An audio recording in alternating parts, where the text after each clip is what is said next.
It's one thing to survive death, it's another thing to come back with knowledge you never asked for. Some near death experiencers return with a heightened awareness, small intuitions, gentle nudges, whispers of insight that feel harmless at first. But for others, the knowing becomes a burden. They sense illness before symptoms appear.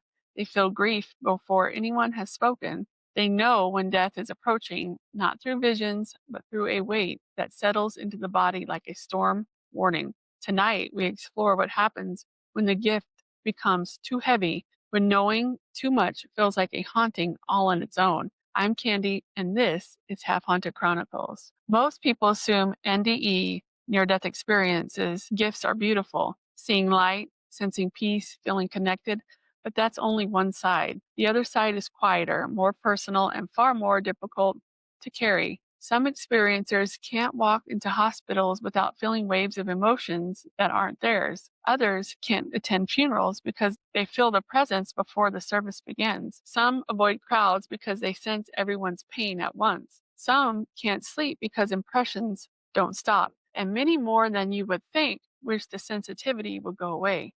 This isn't about ghosts. This is about empathy turned up too high.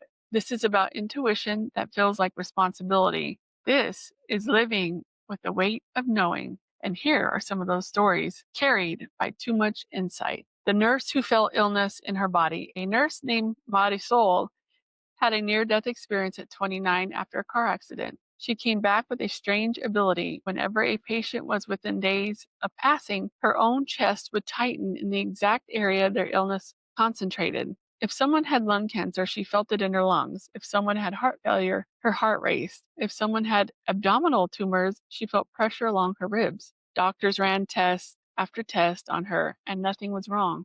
Eventually, Marisol realized, I feel their bodies like echoes in mine. The gift made her an extraordinary nurse, but it cost her her sleep, energy, and a sense of privacy over her own body. She once said, I don't fear the dead, I fear carrying the dying. A man who knew when someone would leave. After drowning in a river at age 14, a man named Andre returned with an unexplainable sensitivity. When someone he loved was within hours of death, all sound around him dimmed. Not just the noise, voices, machines, wind, everything. It was like the world pressed a hand over his ears. It started with his grandmother, then his best friend, then a coworker. The silence hit him first, deep, total silence, hours before anyone else knew. He came to dread it.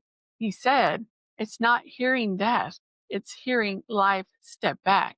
The silence never lied, not once. The artist who painted other people's memories. A painter named Noelle had a near death experience during childbirth. After she began waking up with vivid mental images, landscapes, faces, and moments that she felt were not her own, she painted them anyway. One canvas showed two boys sitting under a willow tree, one tying the other's shoelaces. A stranger at a gallery opening burst into tears. It was her sons. One had died 20 years earlier. Another canvas showed a church in winter with a woman sitting alone in the back pew. A man recognized it immediately. It was the last place he had seen his wife alive. Noelle said, I don't channel spirits. I channel the moments people hold on to before they let go. But the weight of those memories became overwhelming. She stopped painting for a year. Every time she picked up a paintbrush, she felt dozens of stories pressing against her hands. Some wanted to be told, and some were too heavy to carry. Here are 3 creepy facts to haunt your day. Some people claim they can feel other people's emotions physically as heat, pressure, or vibrations after their NDE.